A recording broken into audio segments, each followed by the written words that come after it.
Please wait warmly. So we'll give it 2 more minutes, then we'll just start anyway. Actually, we'll start anyway. We can do the introductions at the very least. I think that's Richard's laptop. Can you close that? You just forgot it. Hopefully all of you are here for Idol 3D, a guide to J-pop idols. Anyone here not know what an idol is? Celebrity. Okay, we're gonna go. Close enough. Close enough. So who are we? We're AJ Connections.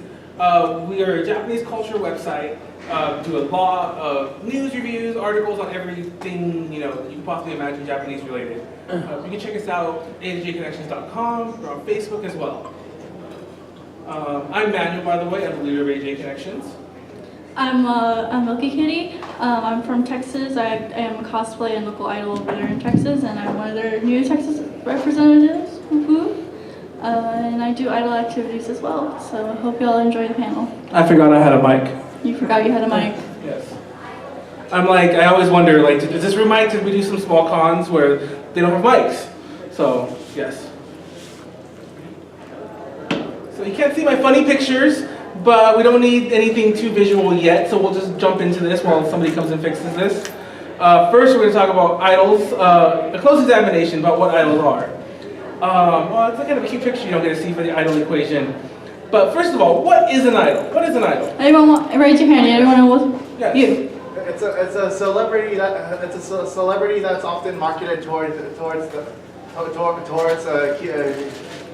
who are actually often in the kawaii cutesy culture. Close. Close enough. Close enough. To be totally honest, the whole point of this panel we're going to talk about is the term idol is very elusive about what it exactly means. Usually it's someone young, kawaii, you mentioned that. Usually someone young, teens to 20s is kind of the average, usually late teens is the norm.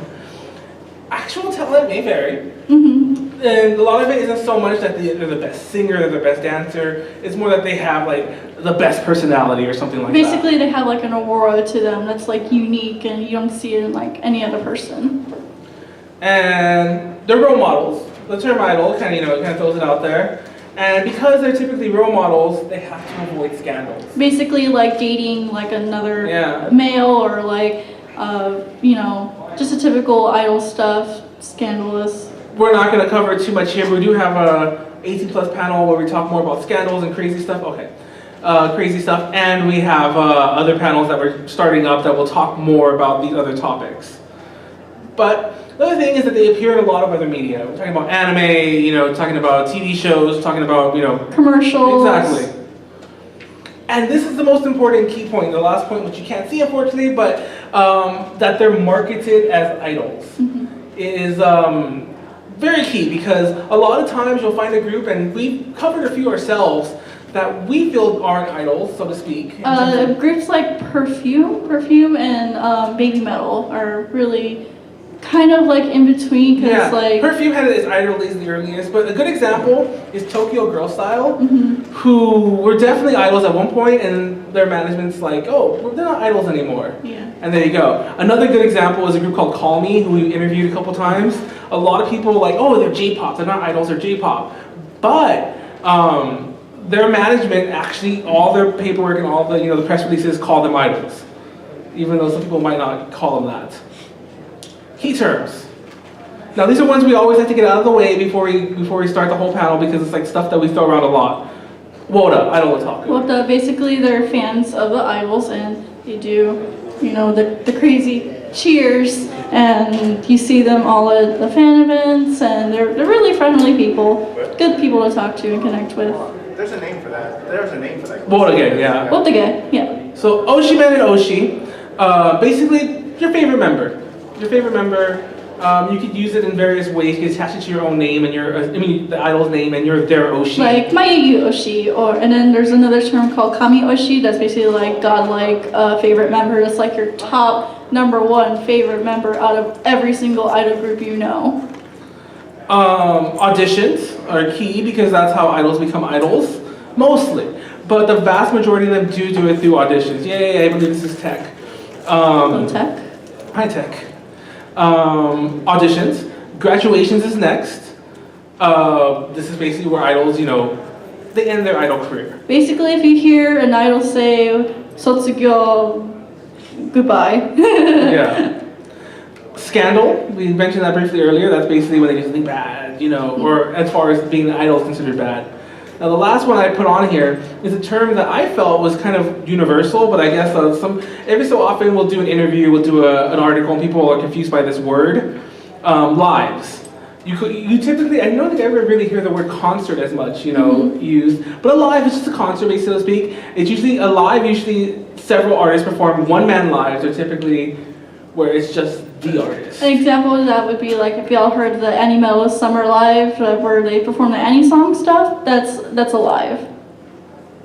So yeah, so one-man lives, especially one-man lives, people are like, what do you mean by one-man lives, you know? It's basically like just the artist or the idol performing alone. Yeah, and some people, like, that term kind of brings to mind like a one-man show, but it's not that. It's not that.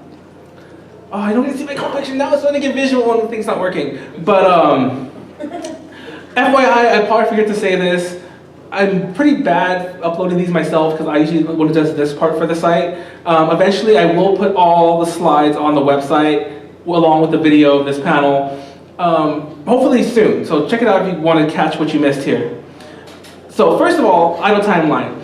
The 1980 to 1987 pretty much is known as the Golden Age. Now, this pretty much coincides with the rise of Seiko Matsuda and the graduation of the end of Onyanko Club. And we'll get into those two later. Yes. Now, we have a period called the Idol Ice Age, which is the next 10 years. 87? Yay! Oh, yay! Thank you. Arigato. So yeah, Idol Ice Age. The next 10 years. Basically, this is when idols weren't so popular anymore. There were still idols. We're going to cover that period too. The next is the second idol boom. Now, I put an asterisk here and an asterisk next to here because these are still kind of argued in like the idol circles. Believe it or not, there are people who write about this stuff very, you know, like papers and essays. Yeah, exactly. But basically, the second idol boom was from the 1997 to 2003, and then we had a second idol ice age from 2003 to 2007. There was basically in between that time like nothing really new. Nothing really changed, yeah. Yeah, it was just like the same groups going over and over.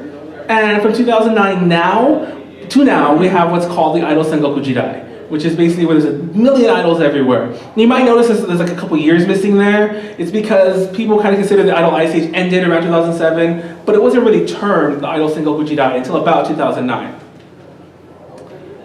So first, we talk about some Golden Age idols. The biggest of all we have to talk about is Onyanko Club. Now, they were the first true generational idol group. What that means is that members came and went, and that the lineup was never stable, nor was it ever meant to be stable. They basically had like a first generation, and the second generation came in, and then like some of the first generation would graduate or leave, and then they would come in, and then the third generation would come and fill in those, and so on, so forth, fourth, fifth, sixth. You get it from there.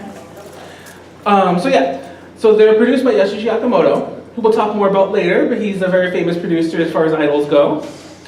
And they had a show called Yuyaken Yanyan, which also goes hand in hand what we mentioned earlier about the cross-media platform. And the big song was Seilafuku no Gusanaide, which was a single that features some very risque lyrics. If you go to our 18 plus panel, we actually played this song, and yeah, it was a party. Yeah. It's a cute song. It's a cute song. But they had 11 to 52 members. Somebody had, yes? Yes, sir. Wiggle the cable. You got only blue and green on your screen here. Oh, do I really? I think it's just their cable, I'm sorry. Yeah. That's what they came in here to try and fix again, I thought. Oh, I was supposed to say on a different source. I didn't know that's what he meant. Anyhow. Okay. Oops. Sorry. 11 to 52 members. All members were numbered. Very weird concept. A group called Idling revived that concept. They're not related to Onyanko Club though. Now, it's interesting to mention that they had a lot of soloists. Like, if you look at most idols, what? And it's also a weird cropped. But anyway, they had a lot of successful soloists within their lineup. If you look at most of the idols who debuted around this time, a lot of the #1 hits, a lot of them were members of Onyanko Club. It's crazy. I meant to get that note so soon. But true fact, one of the reasons that it was kind of like controversial why they broke up is because there's all these rumors that basically to cut to the chase, basically there was all these rumors that Yoshiki Okamoto and probably some of the other producers were sleeping with some of the idols during these idol camps they always had. That's how like a lot of like the Western view of like idols sleeping with their managers, all that, just so they can get famous. That's really a Western view, but some of it is true. And whether it was true or not, we're not going to go into the details of who said what afterwards. At the very least, Yoshiki Okamoto was dating one of the members. He was. He married her. And also, I don't want to make this sound scandalous. I will tell you this: they are still married to this day. So they're a nice couple. yeah. So I don't want to make it sound like this Yeah. huge scandalous affair. It just things happen like that. And because I don't have a lot of time to talk about all the 80s soloists, I decided to put together a clip of Onyanko Club soloists. Oh, you have a question? Yes. Yeah, you kind of skipped me over on the last slide. I was gonna ask you if you could at least translate the titles into English. Oh, Sailor Fuku and Oga Sanaide means please don't take off my sailor uniform. Yeah. Just look it up on YouTube if you're really curious after the What panel. was the first one you made? Yuzaka and Yanya? It's just a show. That's the name of the show. Oh, can you translate those? Tenchi no Bodyguard is, Angel Bodyguard, Valentine Kiss, Aishu. I don't know what Aishu is actually. Carnival. Okay.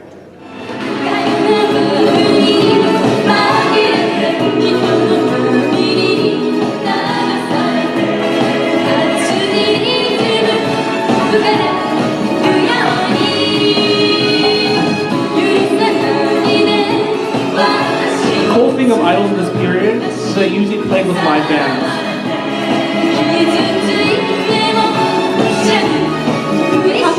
On that though, live bands and idol concerts, Konaru recently had their concert and they did the live band.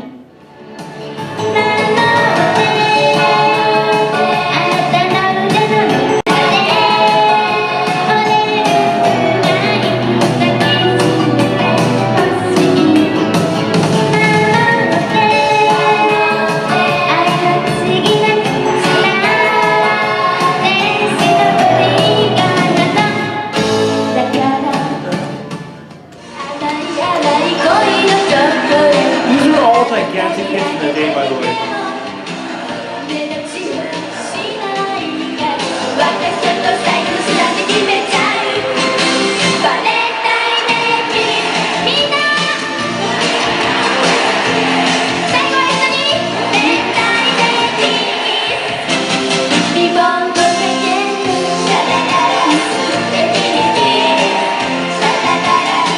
I love the motor you see there too, by the way. If you're a fan of Japanese culture in general, you might recognize that song because it is the quintessential Valentine's Day song in Japan. It's that been plays covered by all the time. It's been covered by so many people. Yeah, more than we could ever begin to name here. So Seiko Matsuda, we can't skip over her in the 80s. She's known as the Eternal Idol. Basically, she's been performing since she debuted. She still performs to this day. Actually released an album just a couple weeks ago, yes. Ooh. But anyway, before we get to that, she debuted with Hidashi no Kisetsu, and her next single was the one that blew her up. It was #1, and her next 24 singles were #1. It was on the Oricon charts, which is basically Yes. the equivalent to the billboards here.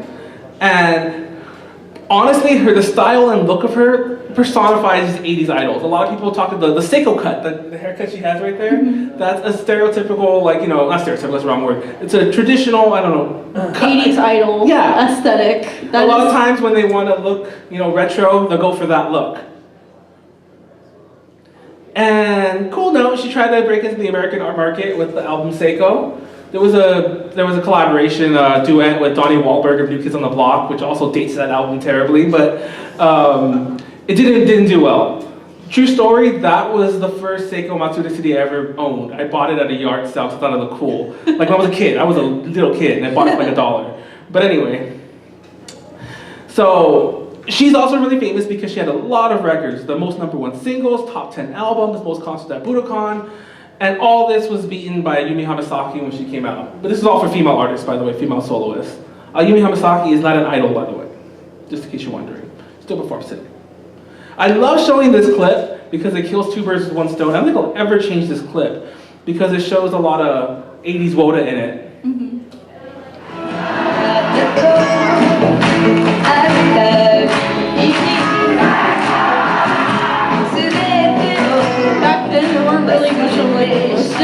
Yeah. They would have like a lot more visual stuff like headbands. They still wear headbands to this day, but it was a lot more common to have like clothing more than the sticks.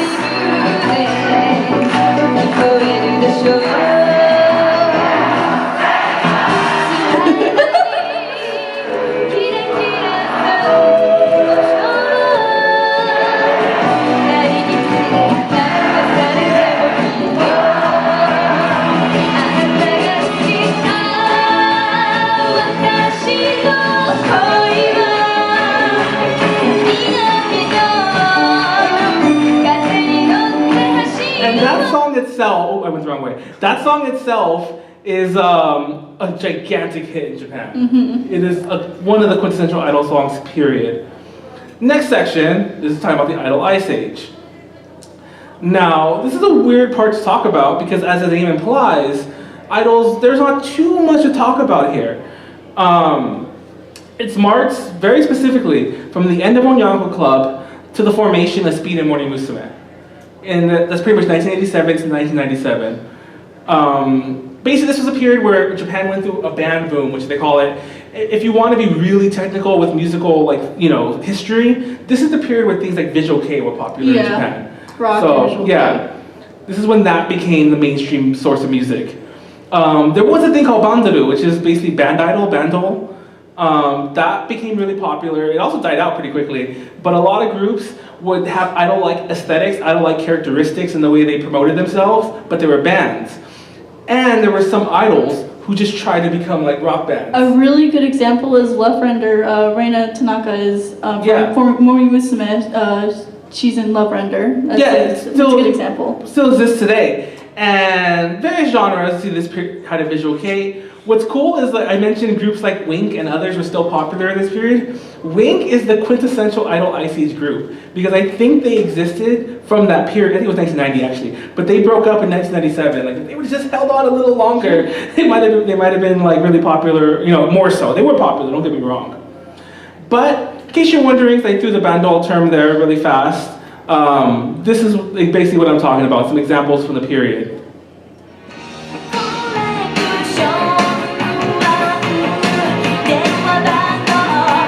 See, this is what you got instead of your Seiko Matsuda and look how cute, especially the drummer, look how cute I don't like she is.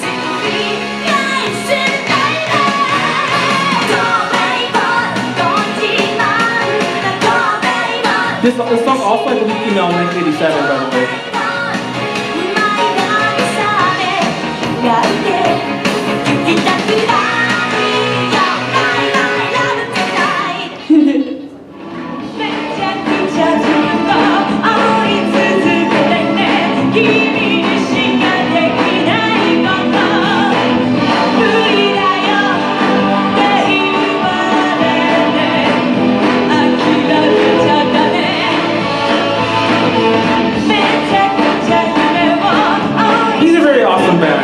So this is what you had during that period instead. Also, fun fact, the quintessential bandol is Princess, who we saw earlier. They disbanded in 1997, or maybe 96. Somebody fact check that for me. But I believe it was 1997 also. So it's just like how all this lines up perfectly in the aesthetic. And if they just held on a little bit longer. So now we're talking about the second idol boom. Morning Musume. Momosu. Or Morning Musume 17. Or any combination of numbers as the years go on, apparently. Yep. First of all, they are the flagship group of an idol collective known as Hello Project. They were brought together by their producer named Sunku, who has a career we could talk about forever on his own. Basically, the Hello Project equivalent of Akipi, Yasushi Yakumono. They marked the return of idol's popularity. Now, we mentioned earlier the 80s idol boom. By the way, though it's kind of hard to talk about the 80s and this period because these are periods where idol music almost transcended the idol genre in terms of it was the main popular form of music, at the time, especially in the 80s. That's why a lot of it's blurred. Now, they had at the time. It's hard to think about this. At the time, a lot of people were like, "Oh, well, they're like the Neo and Yango Club because they have that same concept where members come in and out and they rotate. It's never the same lineup." They used to be the former best-selling group. female group, I should say. They beat out Pink Lady, but that was taken away later. We'll talk about that. They became very popular in the West during a period known as the Platinum Era, which ironically enough was a period where they were really failing in Japan, where they weren't changing their lineup. They were stagnating. They were, they had the same lineup for like 2 years, and it was like, oh, they're gonna disband one day. And then of course they changed lineup, and now they're pretty big again. But as Konaru mentioned earlier, the numbering thing. Can you explain why they do this now? So basically, the numbering started back in 2014. The whole concept behind the numbering is that every year they want to show that they are brand new. And basically, they want to show that they're evolving with every year. So that's why they have the 14, 15, 16, and 17. And next year we're going to have 18. So. It's funny because we do this panel, one of our other panelists always mentions that she hates that concept because it's hard to find the songs in karaoke machines. Oh yeah. Because if you want to do a certain song, if you don't know the song title, you have to look it up by group, and you click on Morning Musume and it's not there. You click on Morning Musume 14, it's like, oh, it's a 15 song, It's always the last one you pick too, it always is. Yeah. I mean, I'm sure you could say like, oh, you're not a real fan if you don't know that. I actually really do like the concept behind it, that like it can show that they grow every year and they're fresh every year. I mean, some of you, if you're fans of Morning Musume, might hate me for this, but I take all the numbering off of the tags on my music player, so that I don't have like 5 Morning Musume tags. They're all off. Everything's Morning Musume. I'm gonna have to put those numbers back on. I know. Which is also why I can't find them if I'm doing karaoke or if I'm helping someone karaoke. I'm like, I don't know, it's all Morning Musume to me. But I'm sure. We have worked with them in the past. I'm sure management would love to hear me say that. But anyway. An old song and the newest song. So this is the most popular idol song to this day.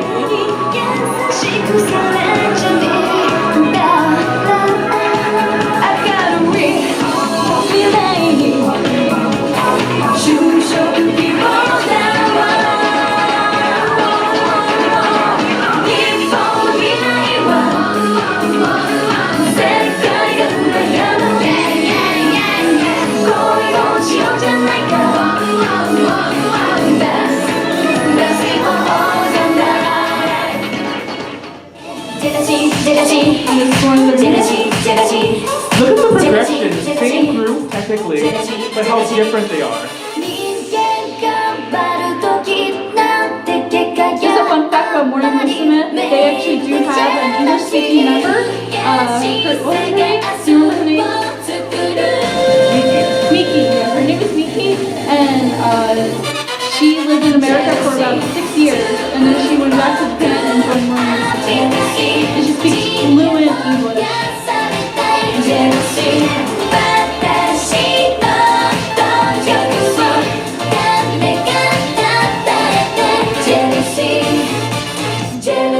And as you will notice in that video, up front, which is the management company behind Morning Musume and all the other Hello Project groups and other upfront artists, they subtitle all their videos. They're not the best, but they subtitle them all. They tried. They tried. For a period, we actually did not have like any Morning Musume videos at all, like on YouTube. But now they're fully accessible, all groups. Be sure to check out like their music videos now because they're all subtitled and really easy to read. It's funny she brings that up because this group is not that easy to find. They're all blocked in the US. Yes. This is AKB48. And they're basically the #1 top idol group right now in the country. They started back in 2005, and their concept is the idols you can meet. So basically, they have like fan events where you can interact with them, handshake events, 2-shot events where you take pictures with idols, and other sorts of really cool events. The name AKB48 came from Akihabara 48. The number does actually not mean that there are 48 members. There's actually like 100+ members. I don't think there was ever 48 members. Like the idea was that it's 16 groups of 3 and that would be 48. I mean, 3 groups of 16. Sorry, 3 groups of 16. But I don't think they ever actually had that number. I think they debuted with 22. They debuted with 22, and then I think by the next real count they had 63 or something like that. So I don't think they ever really hit the exact 48 mark. like I think that was like the idea they had back Yeah. then. They were like, there's so many things we can do with this. Let's screw that. Just throw it out the just window. have a lot of girls. Throw a lot of Yeah, girls out there. basically, yeah. There's like 130 members currently. Producer is Yasushi Akimono, also known as the producer for Onyaku Club. You want to say something?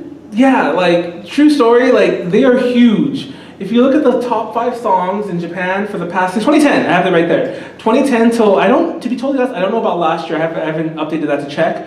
But definitely up until 2015, all the top 5 songs, except for 1 year where only one of them wasn't, the top 5 songs were all AKB48 in Japan. Mm-hmm. And even if you went to the top 10, there were some years where the other 5 would be like either AKB48 or the sister groups. It'd be like, HKT and so on. Yeah, AKB is just not AKB. There's other sister groups as well. There is SKE48, NMB48, HKT48, NGT48, newly debuted STU48. STU48 actually has a really cute, popular dancer. Her name is Kuka. Please support her. They have their official rivals, and the official rivals have the sister group now. Yeah, they just started having sister groups. Nogizaka 46 and Keiyakizaka 46. They have foreign counterparts, JKT48 in Jakarta, Indonesia. They're having one in Taipei and Taiwan. They used to have one in Shanghai. I believe they're debuting some other Chinese ones, yes. JC Chazes from NSYNC tried to create a foreign counterpart of AKB48. Yes, he actually did, but it failed horribly. Yeah. They didn't even get to debut like at all. It was just like the concept was there and he just like gave up. Yeah, so there's groups everywhere. They're doing one in Manila. The auditions the are going on Manila. as we speak. Yeah, they're doing auditions as we speak. There's actually a little drama behind Yeah, that. there's a lot of that. But that's all of the story. Yeah, anyways. True story. True story. Well, true story, I guess. But fun fact, we have a panel on just AKB48 and a panel just on Hello Project. We don't bring it out too often because it takes special panelists that are experts in it. I mean, I know a lot, but I'm not the expert. So look forward to those if you ever go to a con we're at, because I like to bring those out at the smaller ones. I'll be there probably. Yes. Once again, a newer song and an older.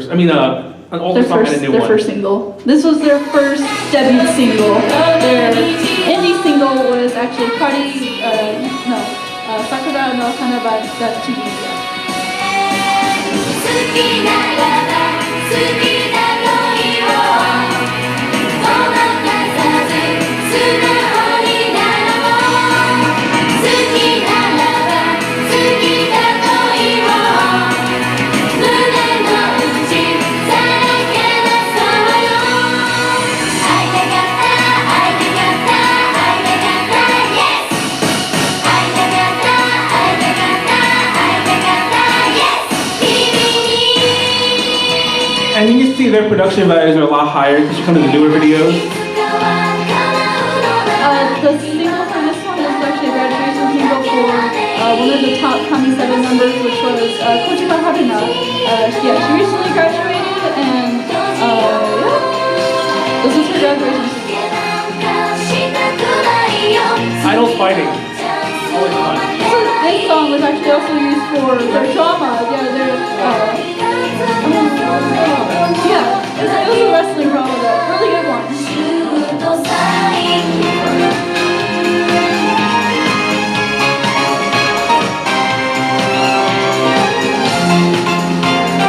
I have some theories behind it, like that's Sakura taking over the group now. Exactly. Who went to our 18 plus idol panel last night, or 2 nights ago, as a matter of fact? Hey, I didn't want to point it out because, if you didn't, but there were several close-ups of the member that we mentioned who joined adult. HKT. No, well, that too, but who went into AV. If you're paying attention to the Aitakata video, the idol we mentioned who joined AV, who started doing AV work, she was in that video. Yeah, she was like a really top popular member. She was featured quite a lot. But anyway, you know what? Hold on. Oh, no. Okay, sorry. I'm trying to open Outlook. You don't see what's happening, but my computer is being kind of. Okay. So I'm gonna throw this up here. We're gonna breeze through this actually because time and there's a lot of other cool stuff I want to show you. Basically, we're talking about idol groups real fast. Characteristics is that the audition is almost always broadcast, and they're usually all unknown members. Usually, there's some differences. She mentioned Kuka earlier, who joined STU48. She had a presence online before, so she's not a total unknown. Groups usually have main singers because a lot of them don't have members that usually even don't sing sometimes. And you get to know them through other stuff. Like a good example is my favorite Kamiyoshi member right now, Murashige Anna. She's an HKT Team K4.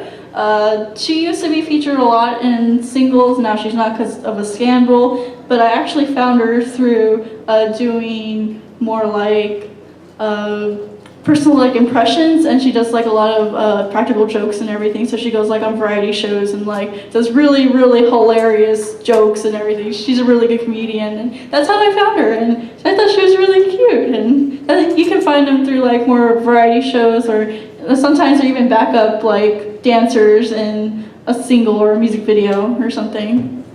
I did have other slides on newer and older idol groups, but I think we're going to skip those for time. But there's a lot of cool stuff we're going to show you, so we'll just move on. Idol Sengoku Jidai. That's where we're in now. We talked about the early idol boom. By the way, if you're curious what the second idol ice age, because I don't have those slides here at all, that's a period from when Morning Musume was not so popular in about 2003-ish, until AKB48 rose up. Yeah, and AKB just existed for a while, and it was just them, and then now we're up to Sengoku Jidai. Basically, the name says it all. There's more idol groups than ever before. Thanks to AKB48, idols are once popular.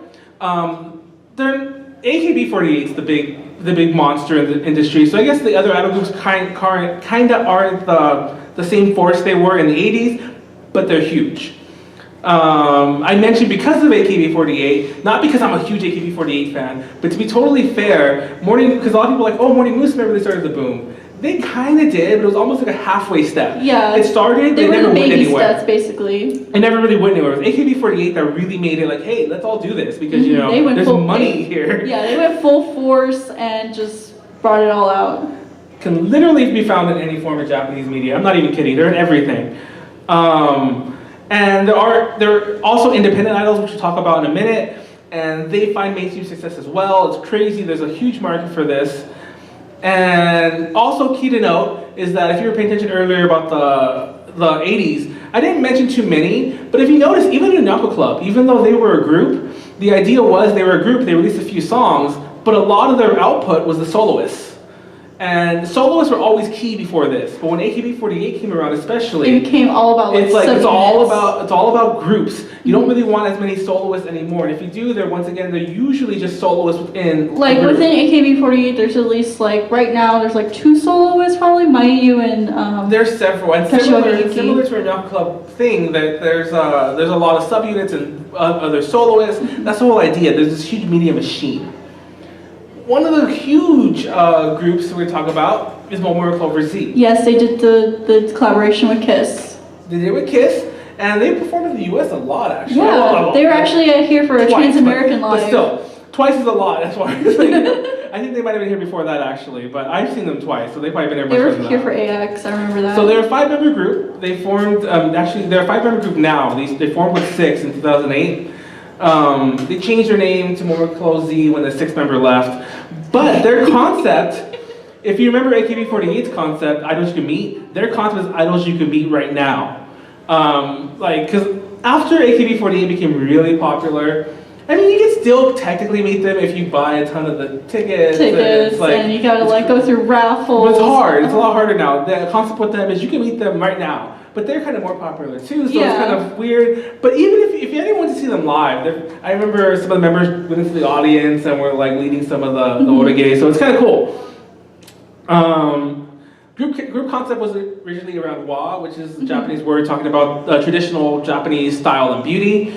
You can see a lot in their concert performances and the outfits. Exactly. You don't see it so much in the mainstream MVs. But there are a lot of their outfits are very kimono based, and they're very And sometimes they have the little shrines that they carry. They have a whole bunch of people involved, and they carry them all around the stadium. Their YouTube channel is also accessible. There's a few examples on there, so you should definitely check that out if you want to see more of that. A lot of people know them because she mentioned the collaboration with KISS. They did a lot of other collaborations, Marty Friedman and Ingrid Malmsteen. They did a lot of anime work, which Pokemon, Dragon Ball, Sailor Moon. They mostly became popular because of Sailor Moon. Yeah, Sailor Moon Crystal, they had the theme for that. And they were at AX, World Tour, and they're really popular. I believe, yeah, I have a towel here, and I have another pen light over there, which turned off, probably the batteries are dead, from that tour, the USA one, yeah. So, it's really popular.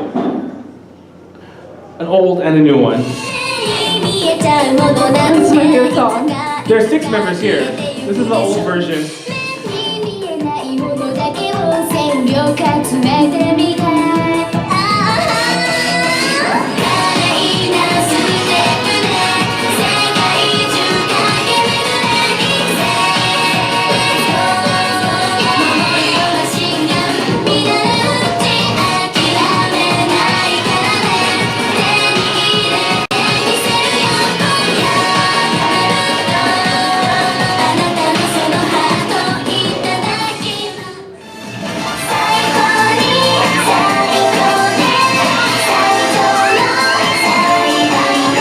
There's some features you can remember.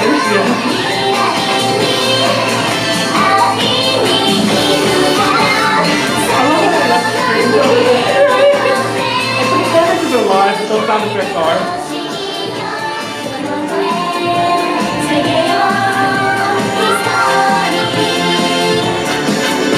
That's the real PV, that's not like a random performance. Yeah. That's the PV where they're doing like some really cool, funny stuff. Now another group we're gonna talk about is, if you go to, by the way, we usually do this panel in a 90-minute version, so we kind of are running through this now, but if you come to any other con, we usually have 90 minutes, so we have to reduce this. I want to talk about Wastas particularly because We just had an interview with them. we try to promote it all over the Fanime page. I don't know if you guys were able to. Maybe you guys were busy on day 0. But on day 0, Thursday, we had a live stream interview with them on our A to J Connections Facebook page. And they interacted with the fans. And we asked them questions. It was really cool. It's still up. You can check it out. But we do a lot of stuff like that. But yeah, they're called the World Standard. They're the 4th group on AVEX's Idol Street project. Their idea is they're going to spread, idol culture and kawaii culture to the world abroad. Fun fact, if you're a J-Fashion enthusiast, Kimura Yu, she also has the same concept. She actually creates every single one of their outfits, and she you can see a lot of her style in the outfits. So if you like J-Fashion, Wasuda is for you then. And the concept is, like, obviously the world standard, they're supposed to try to be the standard of idols, so to speak. They're strong on social media, and they have the really weird quirk is that they allow photos. I'm here. I like how you show up with an expertise. Hello. This is Molly, by the way.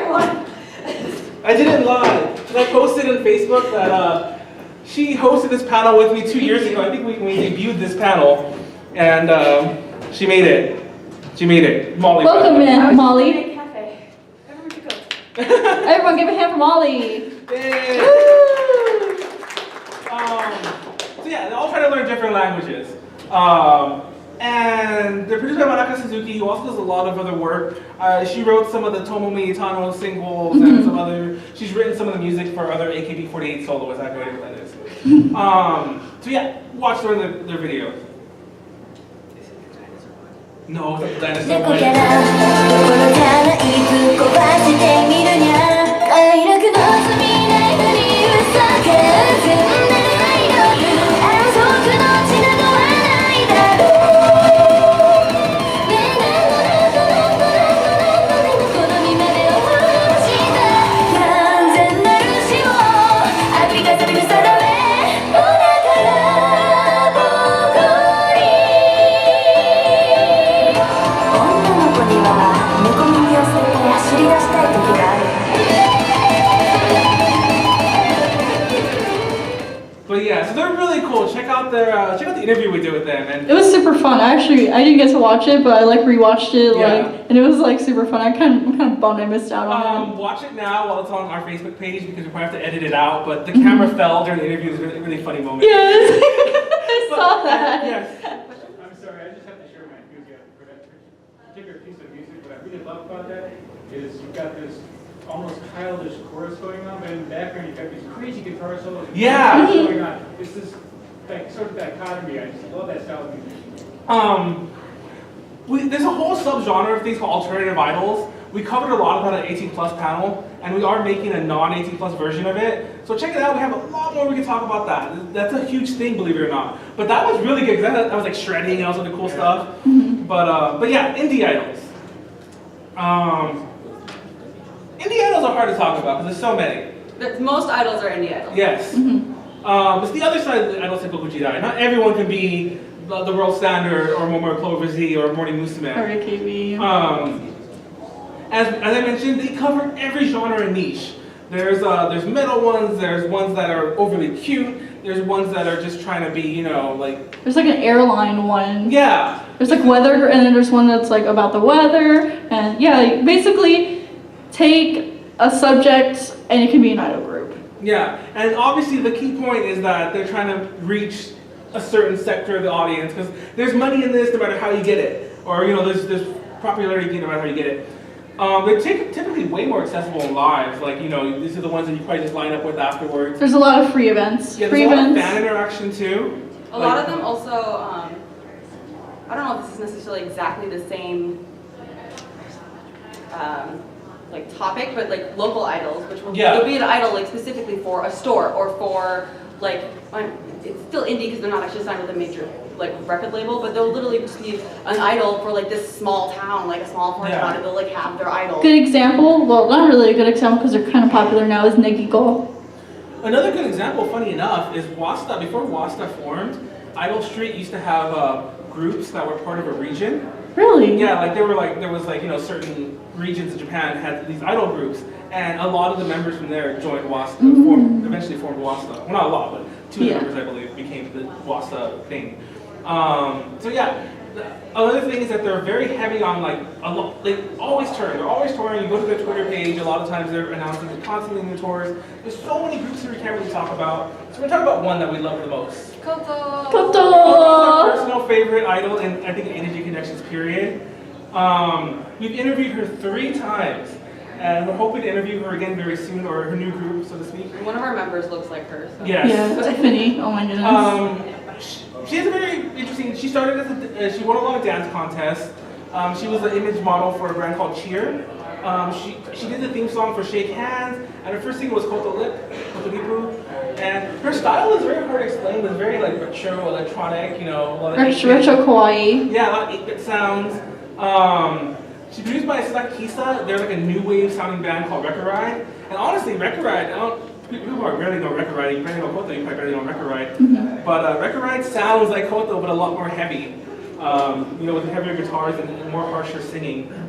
And she has a new group called Shaoshaipon with Yurimaru, another independent idol. It's a bit more darker, you know, theme, but it's cool. Their new group. Check them out. We're gonna watch a clip of Koto and one of Shaoshaipon. She has more energy than like anyone that you'll ever see. Seriously. I have no idea. And like I met She her. must do cardio. Like, If you go to my personal Facebook page, my Facebook profile picture. Everyone, is a selfie what are with you her. talking about? Everyone's Facebook profile picture is something with Koto. Yeah, it is. All of AJ Connections, we have like pictures with Koto is our profile well, picture. mine is with me and my grandma, but. Yeah. Almost everyone. But mine's a selfie with her. You can tell in that picture too. She's really tiny. She's like really short, and she's She's a cute little bean. She's a cute little bean.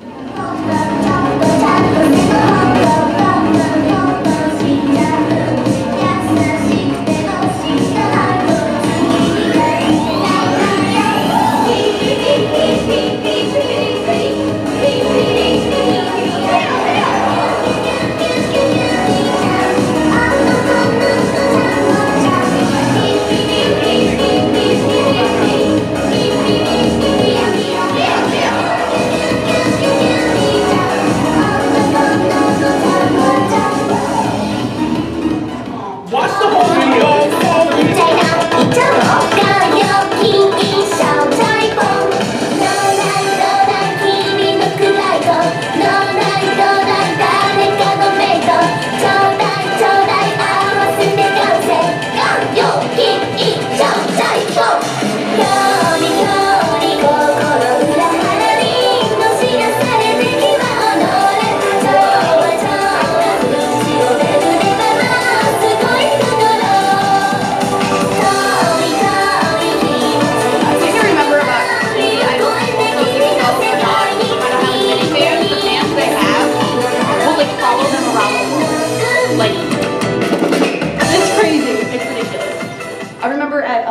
Japan Expo, there were some groups there. I mean, they weren't indie groups, I guess, but they were like not as big groups, and there were still fans there from Japan that came specifically for their 15-minute set at Japan Expo. That was in LA a few years ago. So like people get like really into idols. No They get hyped up. How like I met some fans at Anime Matsuri last year when Mori Musume came. Met a lot of Japanese fans, and one of them, they were like, "Oh, can you take a picture of like with this Suzuki-san, Kizato-san, Suzuki Konaru was graduating, and he was compiling like a photo album for her." Oh yeah. Yeah, it was that dude, and he was like, "I'm trying to make a photo album for her to show support for overseas fans. This is my project. Thank you."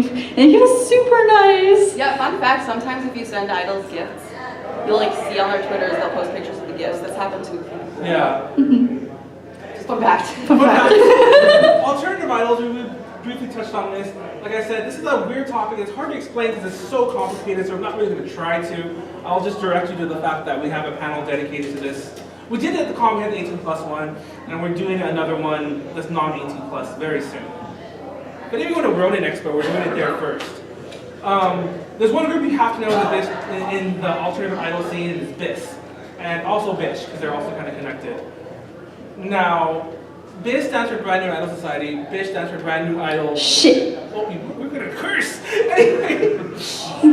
I'm not afraid. They changed the name though, they changed what it stands for. Yeah, now it doesn't stand for anything.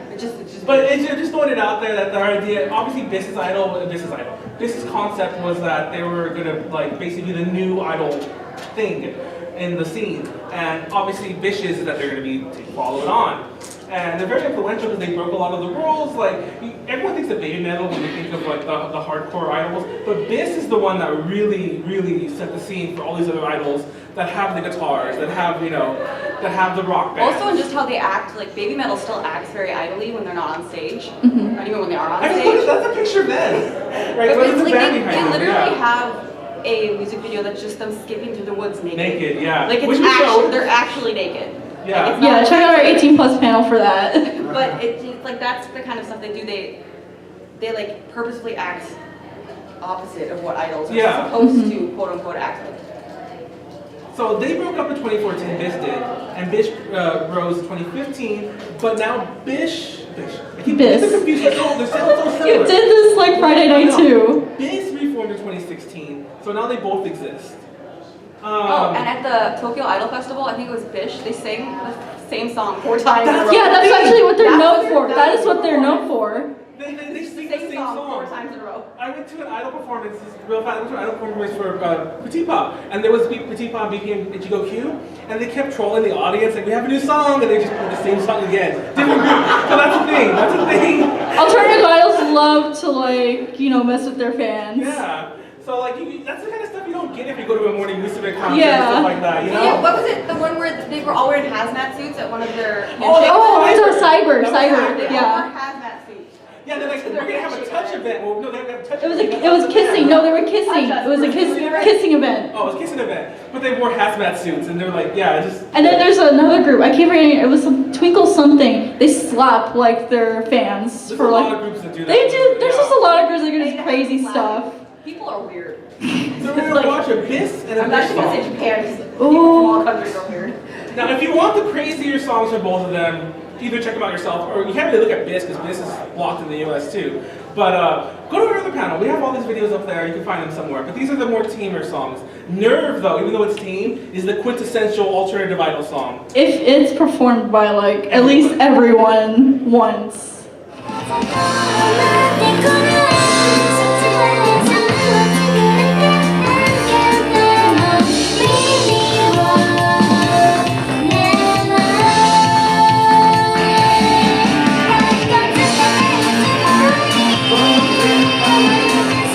The audience ends up doing this, and then they go up to them and they go like, yeah.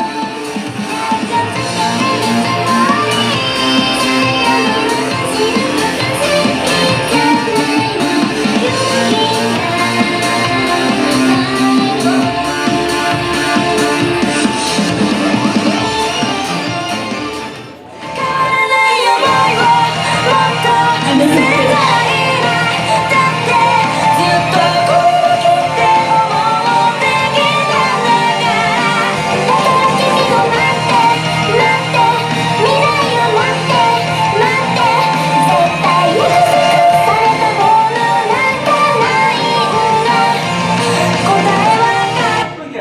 yeah, like I said, Bish is way more mainstream than Bish ever was. Sorry, I said that so wrong. Bish is way more mainstream than Bish ever was. But I think it's because now they both exist. One of them has to be the straight one, you know, the straight narrow one. I mean to say straight. But yeah. Well, thank you all for coming, and we're about out of time. So. Do you have any questions though? Yeah, any questions? Yes, sir.